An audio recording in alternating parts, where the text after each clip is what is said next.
If it is for truly the preservation of Jewish people, it makes no sense. That's the problem. Israel is not for the preservation of the Jewish people. Israel is for the revival of the Jewish people.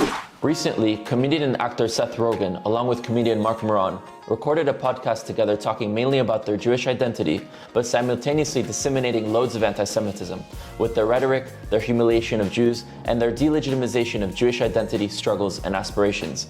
In a time where anti-Semitism is so rampant, I couldn't be more disappointed in Seth Rogen for publicly minimizing the Jewish experience and regurgitating deeply anti-Semitic tropes, which has caused so many of our ancestors to suffer, perish, and which still very much so exists today.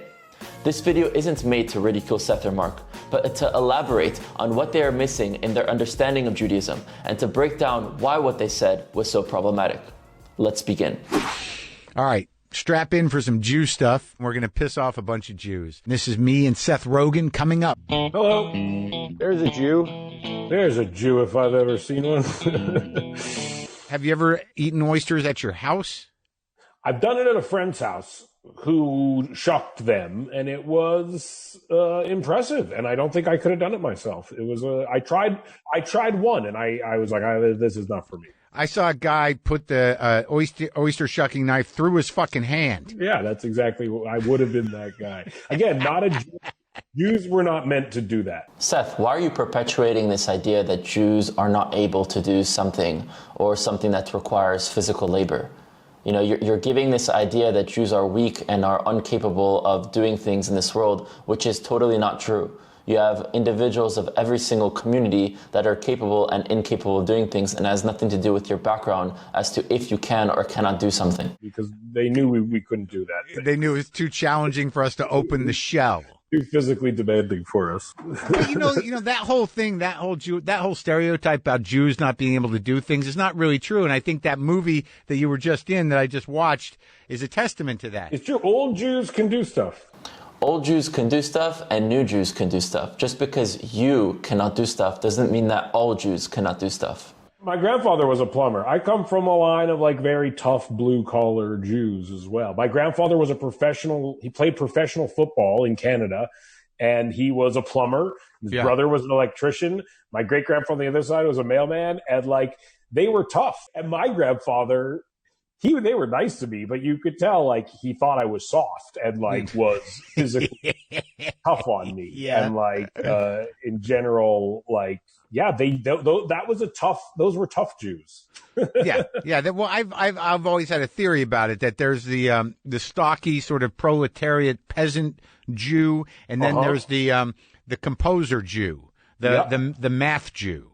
Yep. And Mark, I would avoid characterizing Jews like that. I'm definitely not a math Jew, and I don't think you are either. Whatever's happened to you to make you soft mentally, I don't know, but physically. I'm big. I come from a big people. I'm a large Jewish person. And then there is Gene Hackman, who is a singular Jew. Is he a Jew? Gene Hackman is Jewish. Yeah. Are you serious? Have you checked that? When did you check that last? Got to be checked. How about I look right this second? I think he must be Jewish. I think you're wrong. I don't want to hurt your feet. I don't want to hurt you. Is he not? I don't know. I never thought he was a Jew. He's not Jewish. Wait, no, he's not. Wow. Sorry, man. Sorry. He stole well, it makes sense, because what I was going to say is he seems too intimidating and scary to be a Jewish person.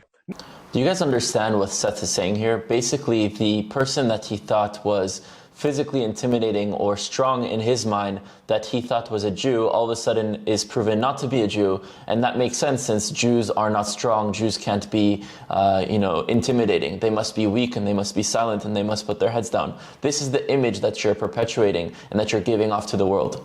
No, I classify Jews as kind of soft Jews and sinewy Jews. Like, I think that's like a category of the wiry Jew. Yeah, like Madonna. Like, were you just about to say Madonna? Madonna is absolutely not Jewish and not even an ally of the Jewish people. Like Israelis are very like they're like leathery and like they're tough muscular, though, man. They're tough. They're veiny and muscular. We're not caricatures, so you should not be depicting us as such. I put them in like a tough category.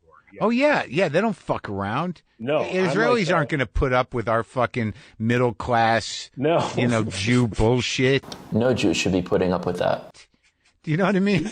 They don't like that shit. No, it's like it's ridiculous. They don't even want to know. They don't even care if we're religious. You know what I No. mean? It's like all they want to know is that, do you believe we can kill them? That's what you think of Israelis, that all that they want to know is that you believe that you can kill them, generalizing an entire population and dehumanizing them and making us seem as a bunch of people that want to kill? Exactly. Where do you stand on all this? Do you think they deserve a country, or can we kill them? I haven't got... Can we kill them again? Does having our right to liberation, to self-determination, coming back to our ancestral homeland, have to do with killing people? Why are you guys perpetuating these ideas and these tropes of people dehumanizing our identity and making us seem like as a bunch of murderers? I haven't gotten along with an Israeli in a long time. I don't think I've ever gotten along with an Israeli. So at my Jewish summer camp, there were Israeli counselors who were fresh out of the army, and they were psychotic, and they would torture us. They would torture you? What, they made you wake up in the morning to get you to be a little bit more disciplined? That's what torturing you was? So really? I never... Yeah. Was it a sleepaway Jewish summer camp? It was, yeah. You grew up in where? Vancouver, British Columbia. Yeah. But there's not a ton of Jews. There's some. They're all in Montreal, right? Yeah, all on the East Coast. Where in New Mexico did you live? Albuquerque. My parents are from Jersey. Yeah, mine too. My dad is from Jersey. My dad is from Newark, yeah. But the thing about the Jews in New Mexico, and I guess in Vancouver too, is like I guess your parents, I think we talked about this a little the last time. There has to be an effort made, to get them all together. They want you for to sure. I went to Jewish elementary school, and then is your wife Jewish? My wife is Jewish. See, so that worked out, I guess. It worked, and what's funny is I don't care that she's Jewish. That's a problem that you don't care that she's Jewish. Everyone is created equal, and there are good Jews and there are bad Jews, and there are good non-Jews and there are bad non-Jews. We marry Jews in order to preserve our identity and to raise a stronger next generation for them to know who they are. So many before us fought and died and suffered to make sure that we are here. We have to do the bare minimum of making sure that we continue that, especially in a day where we're not really being hunted in comparison to how we were hunted in previous generations. And like I would have been totally happy marrying a non-Jewish person. It's totally coincidental that she's Jewish, and it really bothers her when I say that. Like she. Yeah, it should bother her, and it should bother you that you're saying something like that. You're basically throwing away your entire Jewish identity, your heritage, and everything that everyone worked so hard to pass down to you. She wants her Judaism to have some value to me, even though it doesn't in any way. Well, I don't know that you would know if that's true until you did. I bet you wouldn't be great with a non-Jew. Yeah, maybe. I'd be okay. I think you'd probably be okay. I used to do a joke about it. I said the only problem with marrying a Jew is that means everything you hated about going home is now in your house. Yeah. Mark, you're basically saying that when you came back to your house, you hated the fact that it was a Jewish house, and now that you're marrying someone that's Jewish, you're recreating that house that's going to be Jewish, and you're going to hate it again. That just shows how much you reject your own identity, your own culture. I found myself being like kind of a real novelty to some of the non-Jewish women I dated. Like it was like, oh wow, like they'd never been around a funny person before in their entire life before. So, but if you're a Jewish person, then you're like, I'm no funnier than your average Jewish person's uncle is. So the novelty has not. I don't think that's true. I think that I guess Jews communicate a different way. I don't know what the hell it really is, but I mean, I think there's some non-Jewish women who just like Jews. Yeah. That's also a thing. And thank God for them. That's the weirdest thing about Jews in this sort of like, this chosen people business that's been kind of put on us. I want to talk about this. It's not that we were chosen, it's that we chose. In the concept of Judaism, it is the Jewish people that chose to accept the Torah. The Torah is not only our history, but it is also an element of our culture that teaches us to be better people, to have high values, and to help the world become a better place. It is us who chose, not God that chose. So when people say that the Jews are the chosen people, it's us that did the choosing and accepted the mitzvot of the Torah. Is that there's this sense of exceptionalism, which is kind of weird because that's what I learned about when I was at the deli. I had to wrap my brain around. Of course, there were Jewish plumbers. All these Jews that come over here first-generation immigrants, how are they going to figure out how to do whatever? They're going to make pickles like in the movie or whatever. Yeah. And it wasn't until the second or third generation. Jews today are still middle class, lower class, upper class. You have Jews that are poor. You have Jews that are rich. You have Jews of all walks of life. So stop generalizing the Jewish people by one attribute or by one element or by one level of society. That they actually started to integrate into the middle class and upper class and make a lot of money. For sure. Like my grandmother was born fleeing Poland, fleeing like the pogroms. She was born in 1919 in a caravan fleeing, people trying to kill Jewish people and coming to America. And like she came to Canada. She moved to Winnipeg, which is a terrible place. Winnipeg. Oh my God. What a beaten little city that is.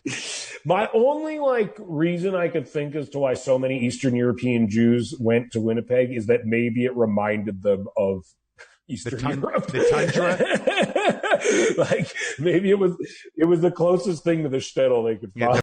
This is really not funny. The reason why so many Jews moved to certain areas is either because there were already Jews living there or because those were the only lands that were offered to Jews to go and to live in. And we didn't come from Eastern Europe. Some Jews had experiences in Eastern Europe. This is another concept that we need to break down. Where did Jews come from? They came from Judea. That's their homeland. That's their history. That's their culture. That's their genetics even. And some Jews that are Ashkenazi had an experience in Europe. But if you go before that, they came from Israel. Other Jews had experiences in Spain, in the Middle East, in India, in Africa, and other places around the world. So first of all, not all Jews have an experience in Europe, but we were never European in Europe. We were always treated as second-class citizens, as others, as people that couldn't own land and couldn't participate in agrarianism, serving in agriculture. The reason why Jews ended up going into these places is because they were fleeing persecution for their lives, and they were forced to go and live in those areas. Barren landscape. Exactly. It's a frozen, barren landscape. That's why my grandfather was so tough. He grew up at a time, and my grandmother was so tough. Everyone hated people, beat the shit out of them. You know what I mean? He had to fight. They had to, I think a lot of people, I think, don't I just conversationally understand that, if you meet a Jewish person in America, they're probably here because someone tried to kill their grandparents not that long ago. That's a very good point, Seth. People need to realize that the reason why a lot of Jews are in the diaspora is because that someone wanted to kill us. And the origins for the diaspora, for the Jewish community, unless you're an Israeli that chooses to go and move outside, is because we were displaced from our native homeland. There was a crime that was committed against us. The Roman Empire came, massacred us, destroyed our civilization, burned down Jerusalem, and sold us into slavery. And the reason why a lot of Jews exist in America today is because we were continuously fleeing that persecution since our displacement from our native homeland. And we should be in Eastern Europe. No, we should not be in Eastern Europe. We should be in Israel. That's where we come from. Europe was just an experience for some Jews along the way. It was a stepping stone that was forced upon us. We don't originate from Europe, those that are Ashkenazi Jews. We originate from Judea, no matter where you spread to. Well, that was actually a plan that when the Jews fled the Holocaust to spread out, there was actually an organization that would place Jews in as many different places as possible. I think that's a better strategy. Why? So they couldn't corral them up again. Yeah, well, you don't keep all your Jews. No, they were spreading out Jews in order for them to get out of those situations, not just to spread them out to diversify. In one basket. I don't understand why they did that. It makes no sense whatsoever. I totally, I agree with that strategy. Spread them out. And it would be nice to live somewhere that was not a part of the Christian apocalyptic prophecy is also probably a good idea. So what he's talking about is that within Christian Zionism, there's this belief that when the Jewish people return back to Israel, there's going to be the apocalypse and Jesus will return. That's their opinion. However, the goals of returning back to Zion, to Jerusalem, started the moment that Jerusalem was destroyed. There have been many movements throughout Jewish history that sought to achieve what Zionism achieved. The only reason we know about Zionism is because it was the last chapter and it was the one that succeeded. Yes, Zionism as a term was coined in the 1800s. However, the attempt for the Jews to come back home started 2,000 years ago, the moment that we were kicked out. And it was about coming home, not being safe, and it wasn't about Christians or for Christianity. Maybe settle somewhere that the Christians don't think you all have to die in order for the and then they want us all to go there. They need a certain number of Jews. They need us to go there so we can die, so the apocalypse. But it's nice to know that, in the present, they need us. There's some common vested interest in the meantime. The Christians, they need us for their ridiculous vision, and exactly. they're not gunning for us, not the Christians. But luckily it serves our ridiculous visions are temporarily parallel. So their vision is ridiculous, but why is our vision ridiculous? Would you say that to any other native population? Would you tell the Tibetans that returning back to Tibet is ridiculous? Would you tell the Native Americans that liberating their land or freeing their land or living on their land freely would be ridiculous? Would you tell the Maoris and the Aboriginals and all sorts of native populations that their return back home or their preservation of their homeland is ridiculous? You wouldn't say that to them. So why are you holding up a double standard when it comes to your own people? Could you imagine living in Israel? Would you ever go live in Israel? No, it would be... I'm the same way, and we're going to piss off a bunch of Jews. It's like, for some reason, my mother, who's not religious or whatever, but her generation, they were kind of hung up on Israel, and they find some comfort in it. Of course she does. She realizes that Israel is our homeland, and not for religious reasons, but for cultural reasons that have to do with her identity and her understanding who she is. Of course she has a comfort in us being at home, in us surviving our civilization, and us being strong and not under the thumb of other nations fleeing persecution. In it, and I've been there, and I'm like, I couldn't imagine living here. No, they're nice parts, and I think I could imagine at best you are convincing yourself that you are far enough away from a major conflict to not worry about it, right? Which is like a terrible thing to convince yourself of, and I don't understand. To me, it just seems very an antiquated thought process. If it is for religious reasons, I don't agree with it because I think religion is silly. If it is for truly the preservation of Jewish people, it makes no sense. That's the problem. Israel is not for the preservation of the Jewish people. Israel is for the revival of the Jewish people. Coming back to our land, it's not about being safe. We could have gone to Uganda, to Birobijan, to Madagascar, to Angola, to all sorts of lands that were offered to the Jewish people. We returned back to Zion because that was a promise we made ourselves to come back to our homeland and to revive our civilization. It's an indigenous liberation movement. It's not a movement for preservation. Of course, we would have gone somewhere else that was easier and safer if it was about safety and security. That just shows how you don't understand what Israel means to your own people and what your identity means in a broader perspective beyond just your experiences. Because again, you don't keep something you're trying to preserve all in one place, especially when that place has proven to be volatile, pretty volatile. I'm trying to keep all these things safe. I'm going to put them in my blender. Yeah. Would you say that to other native populations that seek to come back to their homeland? That you shouldn't do that? You would not say that. You would sound like someone that's very xenophobic.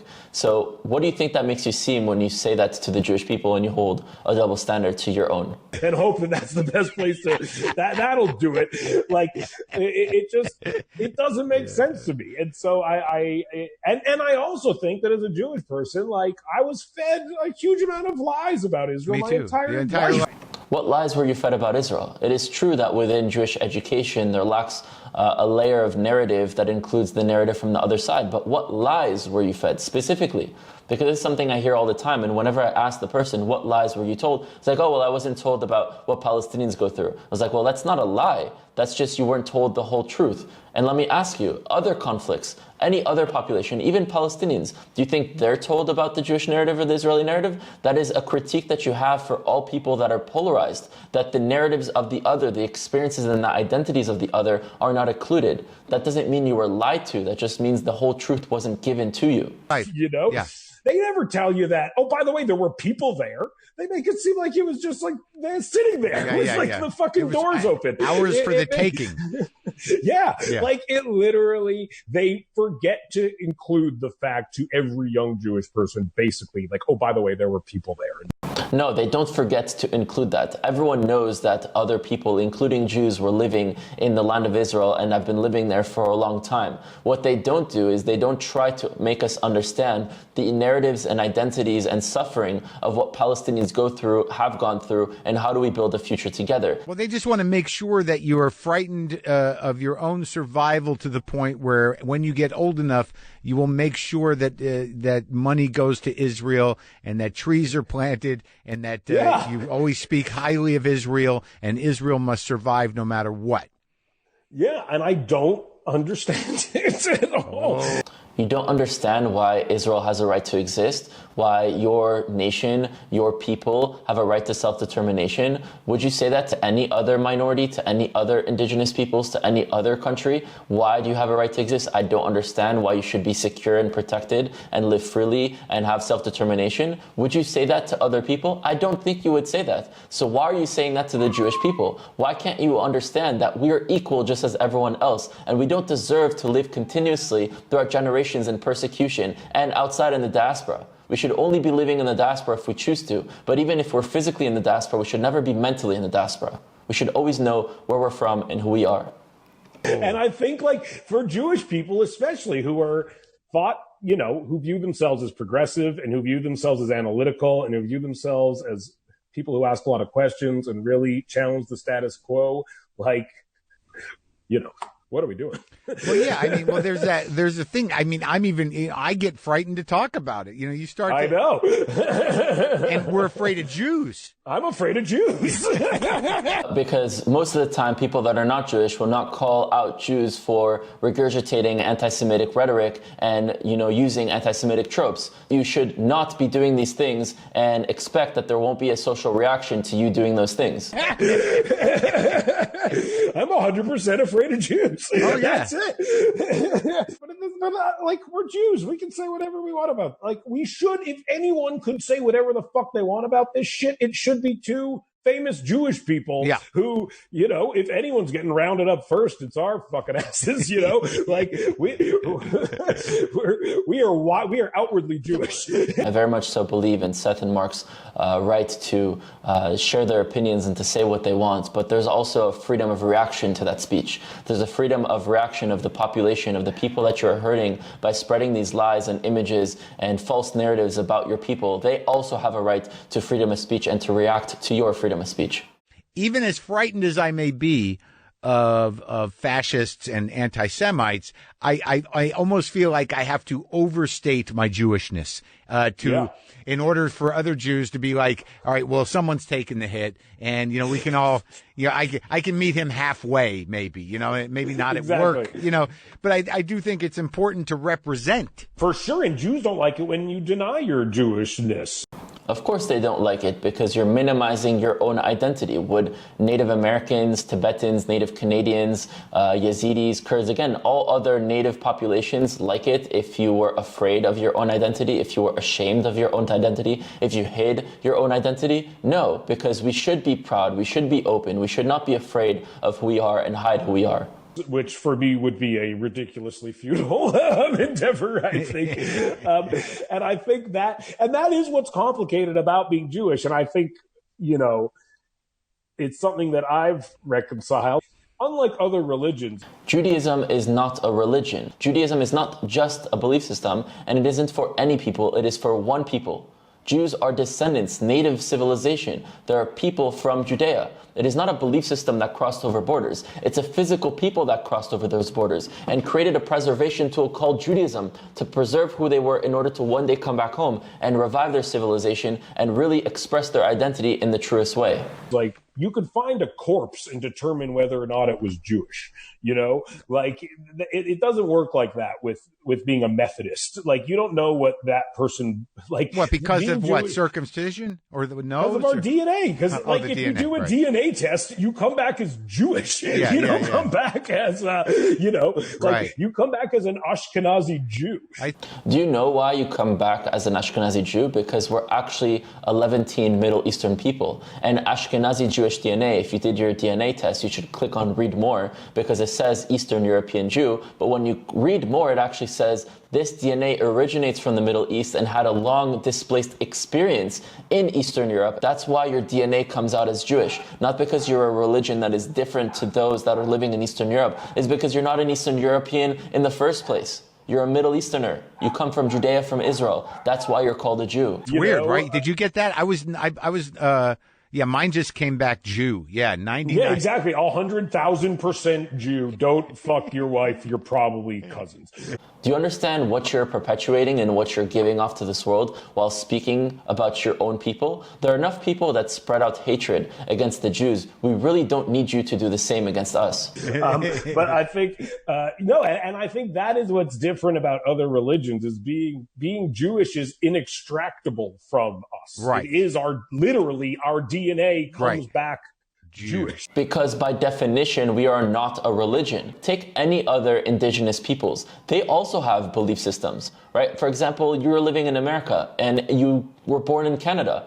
There are Native Canadian nations and Native American nations, and they have their own belief systems and their different gods and deities. Does it make their culture a religion? Does it make their identity a religion? No, they're an actual native civilization with a language, with a connection to a land, with a culture, and that seek to preserve that identity, and that's not called religion. Judaism is not a religion, it's the preservation tool of our identity and civilization, and Zionism allowed the revival of that civilization back into our native homeland. That's what it says on the DNA test. And if you're a Baptist, they don't know that.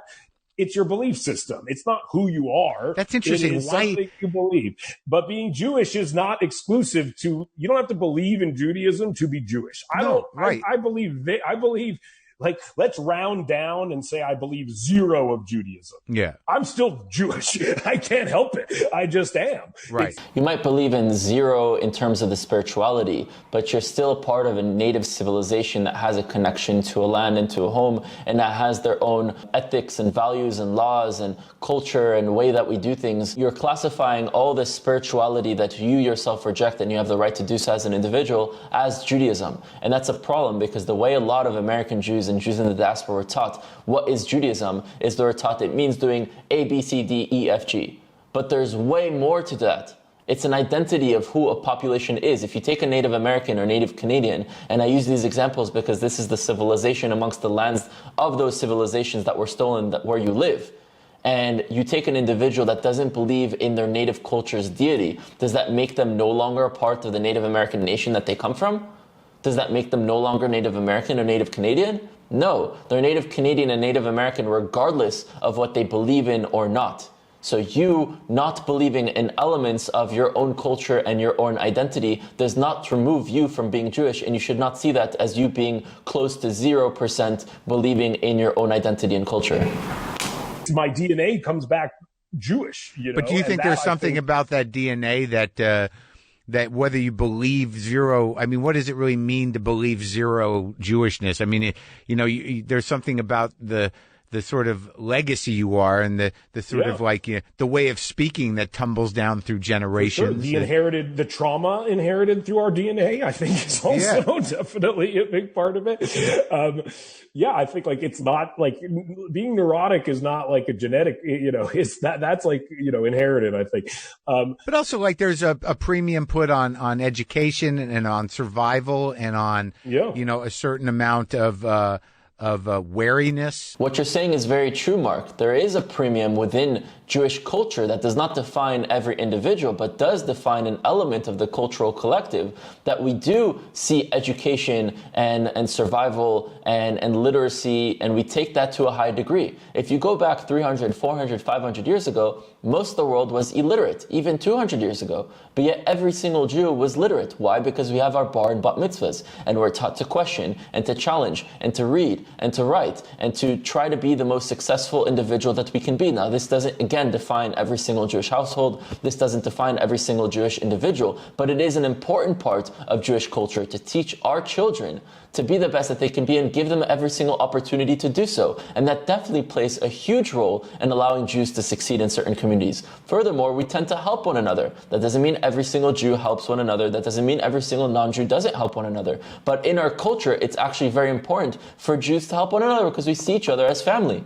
I think you're probably more Jewish than you think in terms of how deep the ritual is written into you.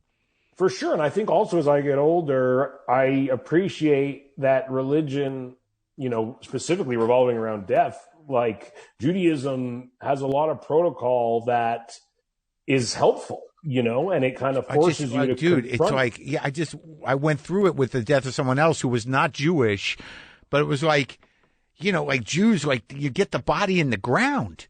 Like you got 2 days, and you physically bury it yourselves in a wooden box. Don't fuck with it, Yeah. And then the Shiva thing, is really kind of powerful. For sure. And it happens fast. And what I've seen, my wife, Lauren, her mother passed away earlier this year. And what I saw was like, it puts you to work and it forces you to do stuff and it forces you to confront it and it forces you to be around people and talk to people. And it forces you to eat. It forces you to eat and drink and it is religion. But it was one of those things where I was like, oh, this is like a very useful tool that religion has created around a very painful thing. That's the thing, Seth. It's not religion, it's your culture. This is how we culturally, as Jews, as a native civilization, deal with death. And that's the disconnect that you have. That you think that your own culture, your own value systems as being a part of a collective is just a religion, is just a belief system. It's not about believing or not believing. These are your cultural rituals that have been passed down for thousands of years from a physical population.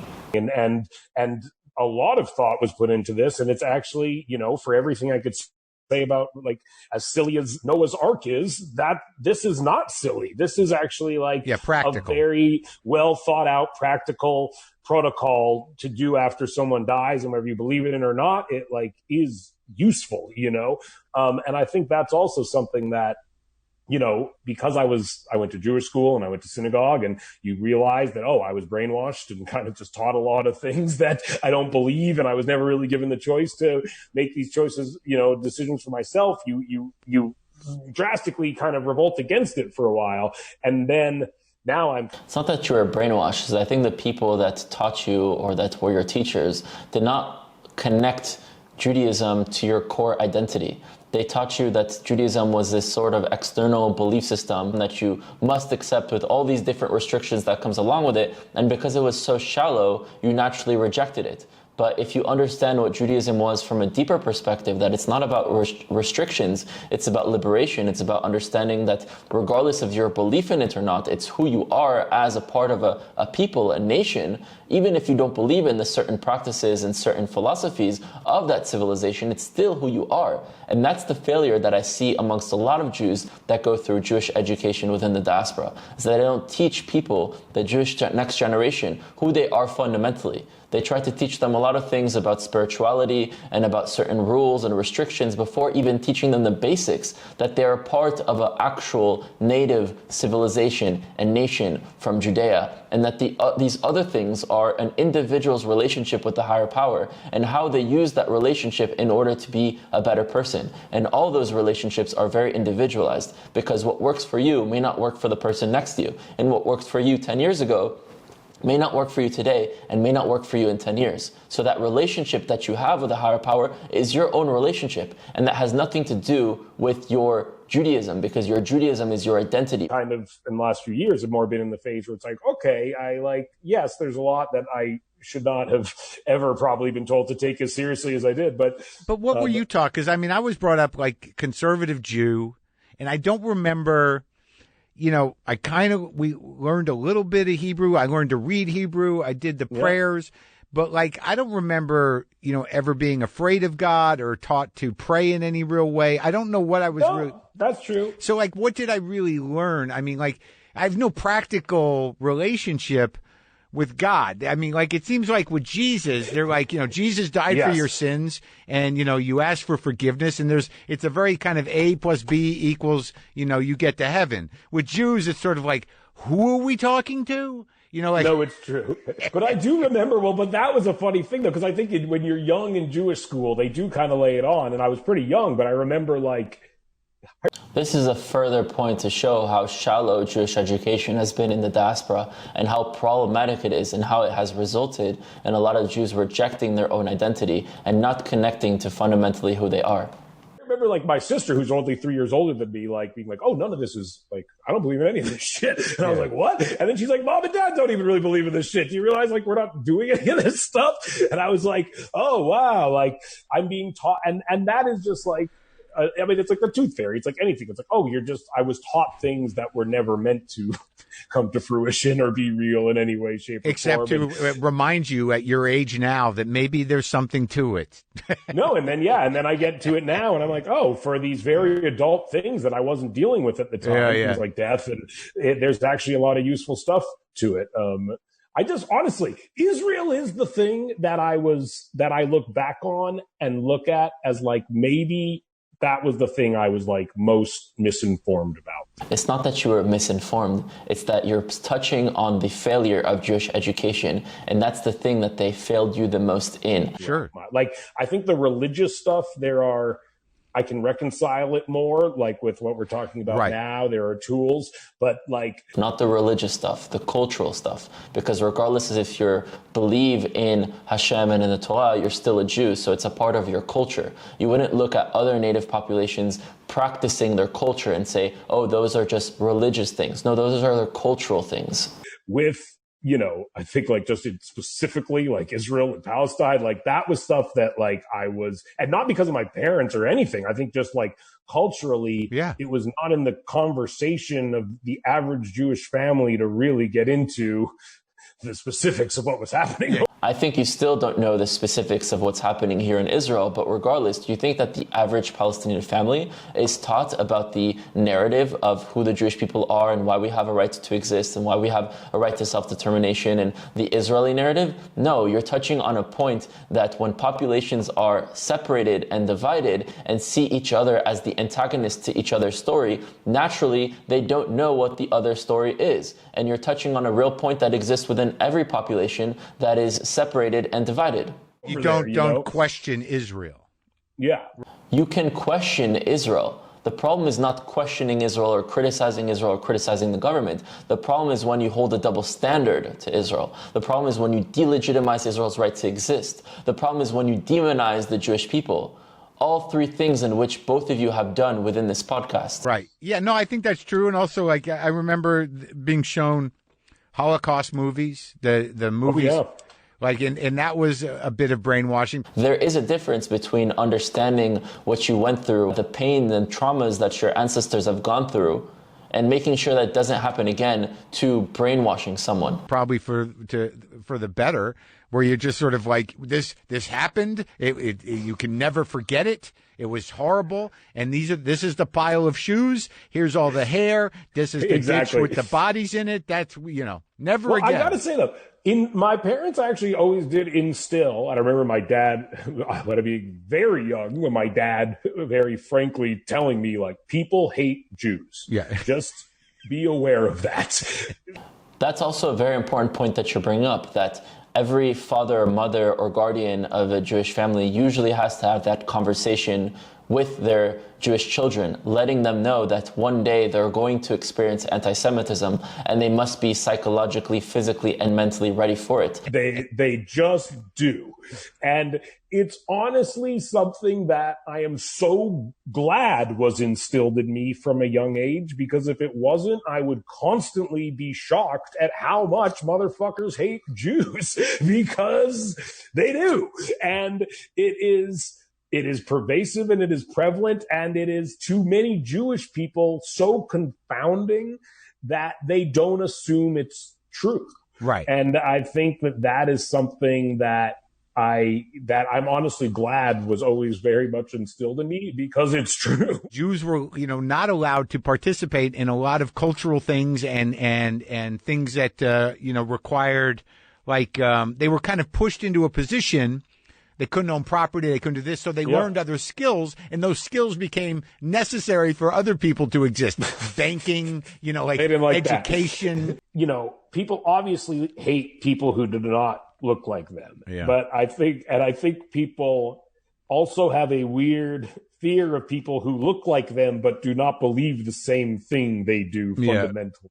By the way, Seth and Mark, not all Jews are Ashkenazi, and not all Ashkenazi Jews are light-skinned. There are many Jews that come in many different colors, that have many different types of experiences, that have lived in many different places. For example, my family who had experiences in North Africa, other families that lived in Yemen, in Iran, in Iraq, in Libya, in Egypt, in Ethiopia, in Nigeria, in Uganda, in Zimbabwe. There are many Jews that have spread all over. Not all Jews had an experience in Europe, and not all Jews that had an experience in Europe are light-skinned. You are generalizing the entire population and minimizing the identities that exist within the Jewish community. And I think that is like it's funny though. Like I can get mildly anti-Semitic with guys that are too Jewy. Where I'm like, there's some people where I'm like, you can turn it down a little bit. You know, you're like, you know, you're why. Oh, for sure. You're the reason. Exactly.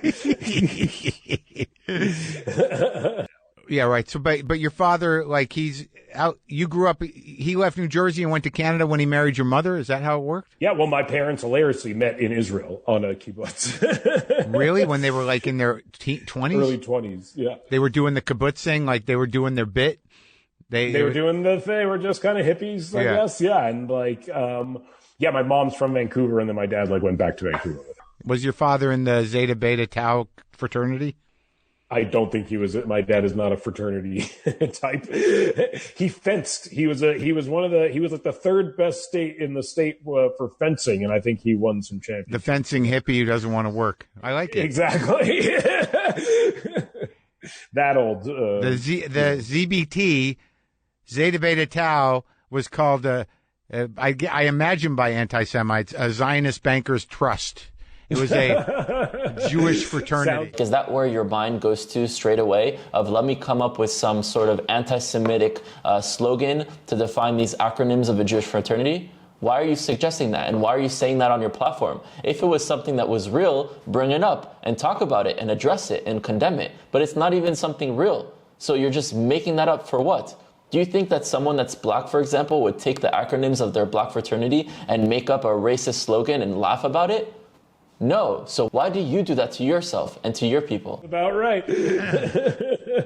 If my grandparents were to see how I live, they'd probably be very proud of some of the superficial things, but the fact that I'm not religious, I don't speak Yiddish, these kinds of things would be appalling to them. They wouldn't have a problem with you not speaking Yiddish because your grandparents were around when you were younger, and your parents were likely not taught Yiddish, and they knew that you weren't taught Yiddish.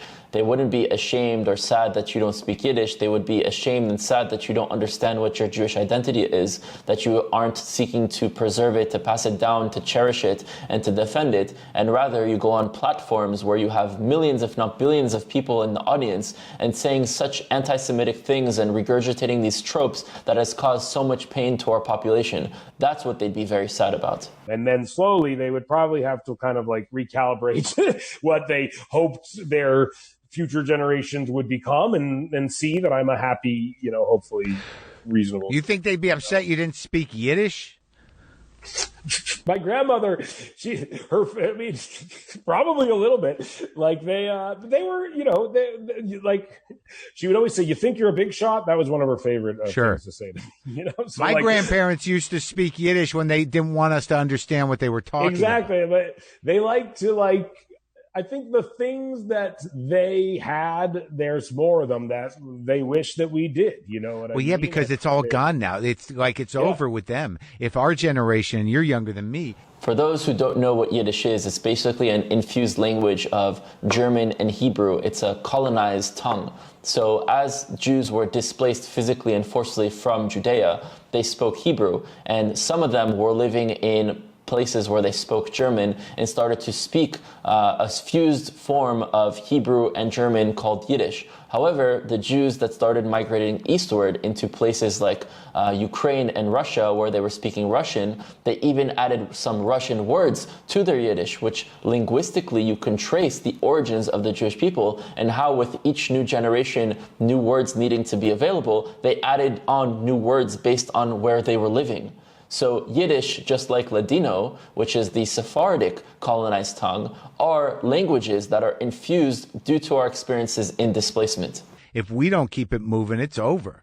I mean, No, for sure. the delis are closing. All that generation, of those kind of traditions or just even habits, Yeah. like because like I still somehow it's infused in me, where it's sort of like I can appreciate, a good brisket, good pastrami, a good corned beef. Because you just are Jewish. Again, if I Brisket and pastrami is what you see as your Jewish culture. Now, again, I understand that these elements were a part of Ashkenazi experience in America, and that's fine. But you're defining all Jews by this experience and also saying that now that this is going away, your Jewish identity is leaving, which shows how shallow your understanding is of Judaism. And it's not your fault. It's the fault of those that had a responsibility to educate you, empower you, and pass down Judaism, which was successfully passed down for thousands of years. And your generation before you, not only your parents, but also your community, your school, your summer camps, your synagogues, that generation failed so many Jews in having them understand to the core what it means to be a descendant of the nation of Israel. If I found your body in an alley somewhere, I could determine you were a Jewish person by the cholesterol level and by the brisket in your gullet. Right. But My grandfather was born in Canada, but he was a hard man and he was a tough man. And for sure, if we were both 37 years old, he would not have liked me. He would have physically assaulted me, likely, and that's something. You knew he him? barely liked me as his own grandson, and Right. he had to because I was his grandson. Right. Right. Like once when I was very young, I had I stubbed my toe and my toenail cracked a little bit, and he ripped off my entire toenail and I had to go to the hospital. Like it was like a big thing, But he was also funny and he was like lovely and he had a good sense of humor. And for sure, as he got older, he mellowed out. Definitely. Yeah, sure. But I also he could rip an apple in half with his bare hand. Right. That was a trick he would do. He was a tough guy. Yeah. So, well, I like that part where, where the older generation, the ancient Jew can't understand your disconnection from the religion when there's pictures of you at your bar mitzvah, where exactly. He doesn't understand how. Those that were ancient Jews would look at you and not be able to understand the disconnect with your identity, not the religion. That is where the problem lies. You think that your Judaism is just a form of spirituality belief system that can just be accepted by any individual. And that's not the case. Yes, there's spirituality. Yes, there are religious practices within our culture, like all native peoples. You don't have one native population that don't have their forms of connections with a deity or a spiritual force. But fundamentally, what it means to be a Jew is a descendant of a real people, real physical nation, a real native civilization. It's not integrated into your life. Yeah, and how at a time, and again, our grandparents, he was someone who was going to be killed because he was Jewish. And the only reason he was in America is because he was Jewish. And that's same thing with my grandmother. The only reason I exist is because people were trying to kill them. And so the fact that is no longer this thing you're hanging everything on and is instead culturally I'm Jewish. It's one of 20 things about me. Right. I like to play board games. I garden. I'm Jewish. Yeah. I went to baseball camp. I had a bar mitzvah. Right. That's how sad it is that you relate to your Jewish identity as a hobby like gardening or playing board games. And you don't connect with it on such a deep level that you cherish it and preserve it and want to pass it down and want to protect it. And to the contrary, you are tarnishing it by going on a podcast where as a famous individual, a lot of people will listen, especially nowadays when there's so many people that are against Israel and against the Jewish people and will take your words out of context and demonize our right to exist. Those that are anti-Israel and anti-Jewish people, for them to use your words and use you as a token and as a tool to persecute us. I hope after you see this message, if you do, that you will use your time that you have left in this world to actually not only make everyone laugh and smile and entertain like you've been doing for years, which we're very thankful for, but use it as being an individual within your generation that helps push your people forward and helps undo a lot of the darkness that you spread. Generation who was the target of systematic annihilation and had to literally uproot their whole lives and come to where I am because of that targeted annihilation. I think that is something that I would imagine would be hard to reconcile, where it's like before Judaism was like, it was everything. If you were a Jewish person, you had to, it dictated a lot of your life. And now it doesn't. And I think that is like a real... Right, but you feel it, though. You feel it. You want to feel it. We do. It's great. It is a privilege Jewish people now have, I think, in America for the most part, compared to previous generations. Sure. But do you feel that, like, you understand Jews, like, like are most of your friends Jewish? Not most of them, but I have a lot of Jewish friends, yeah. Yeah. But, like, do you have childhood, like, I have friends from summer camp. Yeah, you're still friends with them. For sure, yeah. Yeah, it's wild, right? It's wild, and none of us are religious and do anything Jewish. Yeah. That again shows the failure of Jewish education, of how all of your friend group were not taught who they were on a deep enough level for them to understand it and want to preserve it and feel connected to it. It was so shallow in the way that they were taught that for them it didn't really mean anything. And if anything, like you said, they revolted against it because it was taught from a restrictive perspective rather than a liberating perspective. I know, but you have an understanding. But also, like, not that long ago, there was like 30 fucking Jews on Earth. Seth, where did you get this number from? You had Jews living all around the world. You had Jews living in Africa, Jews living in the Middle East, Jews living still in Israel, Jews living in Europe, Jews living all over the world. Where did you get this number that there were a few Jews not too long ago? That is not a reality scientifically or historically. And so, like, if you go back, like, a disturbingly few amount of generations, we're all related to one another. Like, that is disturbingly not true. It is. We are cousins. We're a family, we're brothers and sisters, but we're not actual genetic cousins to the sense that a few generations ago we were all a few families. That is not true at all. Rogan is an unchanged last name. Mine is too. Ukraine. Isn't that weird? Ukraine? Mine too, from Galicia. But that's the other side. My Maron's actually from the Pale settlement in Belarus, in Russia. Yeah, my one side is from Ukraine and from a place called Chudnov, which I think is now in Russia.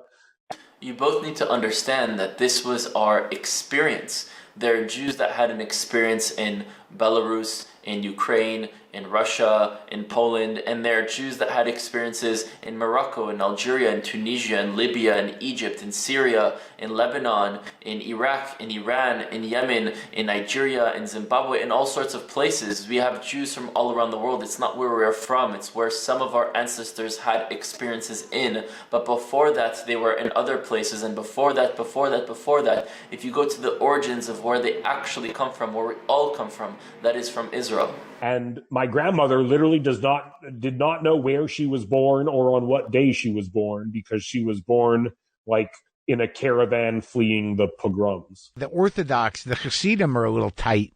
Like their gene pool is so tight that they're actually producing Jews that don't even look like Jews. Like if they What does that mean, Jews that don't even look like Jews? Jews have always come in many different shapes and colors. Even back in Judea, we came in many different shapes and colors. And today, even in the diaspora groups, we come in many different shapes and colors. So why are you assigning one specific look to being a Jew? We don't have this concept of division based on our looks within our culture, which today's society calls race. This is a concept of dividing peoples based on their genetics. And this is not a concept within Jewish culture. Like if they didn't have the getup, you wouldn't know they were Jewish. You know what I mean? They've mutated beyond Jew. Mutated beyond Jew. Do you hear the type of rhetoric and messaging that you're giving? This is exactly the type of stuff that anti-Semites and Nazis would say, that Jews are mutated forms of people that are inhuman. And you would definitely not talk about people of color or other minorities around the world in that way. So why do you accept speaking to the Jewish people or about Jewish people that way? Exactly. Enter some other thing. A whole new Jew. How do you feel about the Hasidim when you, like, what is your first reaction when you see them in your mind? Again, not doing us any favors. What does that mean, not doing us any favors? Why are you ridiculing a community that belongs to your people? Now, there are certain things that you can criticize of the Hasidic community. For example, a lot of them not being integrated with the rest of the society, a lot of them dressing up in a way that they're claiming to be Jewish when it's not. Black hats and coats do not stem from Judea. That's not how we were dressed back in the day. And that's particularly how that community was dressed in a particular area where they were living, and that doesn't mean that the way that they're dressing is Jewish. So there are things that you can criticize, but you shouldn't mimic and make fun of them and say they're not doing us any favors.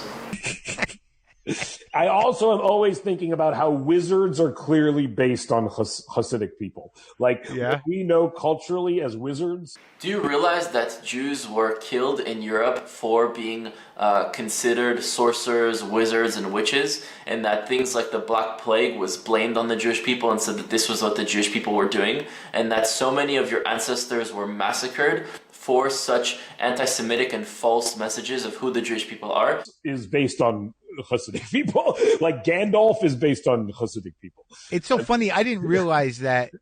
Well, they are wizards. You know, exactly. I get why. I 100% get why. They're the only ones that understand certain things. Yeah, you know, exactly. You've got to be deemed worthy to understand it, but also you have to be stupid in every other way. Exactly. But like the thing is weird. I used to think that too. They're not doing us any favors on some level, but they ultimately are a community in direct reaction to the Holocaust, and that the only reason they're living the life they're living and reproducing as much as they are is specifically to make sure that the world is populated with very Jewish people. No, a fundamental part of Jewish culture is to preserve and cherish life. So many Jews have a lot of children because life is held to the utmost of importance. And so that's why a lot of people have Jewish children. It's sort of fascinating. I know. What's our end game here? To what end would you tell any other community trying to preserve life and have children and even in a way repopulate their generations that were wiped out, that there's no purpose for that? I hate to break it to Jews, we need non-Jews. Or we're not gonna, there's a lot of things we are not cut out to do ourselves. We need the help of our non-Jewish friends. Yeah, I don't have I'm not going to have any kids. Yeah, exactly. I'm not either. You guys decided that? It's just going that way, and no one's turning against it. It seems crazy to me to have kids. Does your sister have kids? She has 2 kids, yes. Well, there you go. That's nice. 2 more Jews. Count them, put them on the list. But you like her kids, right? I do. They're great. You know, I'm really sad to hear that you don't want to have children because we in our culture see that as something so beautiful. But just to take something into consideration, your sister and her husband are 2. You and your wife are 2. So that's 4 Jews. And the descendants of those 4 Jews are 2 Jews. So you've just cut in half the descendants of the next generation. Think about it that way. And I think about the only problem with not having kids is will you regret it? But that window is such a smaller window than the regret of having kids. You could, if I had kids now, I could regret it for the next 30 fucking years. If I don't have kids, I'll regret it for the last few years of my life, and then I'll die. You know what I mean? Yeah. It's not going to be it's not a prolonged thing. Well, congratulations on all your success. It was nice talking to you. Always. You too. Thank you so much. Most Jewish conversation of all time. See, we don't believe in this shit, but it's all we can fucking talk about. So there you go. Well, I can't help it. It oozes from my pores. Anyway, take it easy. You too. Seth and Mark, this video was meant in no way to put either of you down. To the contrary, as an individual Jew, and I believe many other individual Jews relate deeply to the things that I've said, we're trying to communicate to you that we are deeply appalled, ashamed, disgusted, offended, and hurt by the way that you've used your platform, and it is unfortunate that you've used that platform with so many people listening to delegitimize our right to exist in our homeland, to demonize our experiences, and to minimize our identities and paint us all with one brush, and unfortunately regurgitate so many anti-Semitic tropes that have been used throughout generations to actually hurt and kill Jewish people. So I hope with the time that you have left in your life, which I hope is plenty, you will use that time to help spread light, to help spread truth, and to really be a player for your own people to help us rise above anti-Semitism and to no longer give fuel and tools to those that seek to persecute us. Thank you.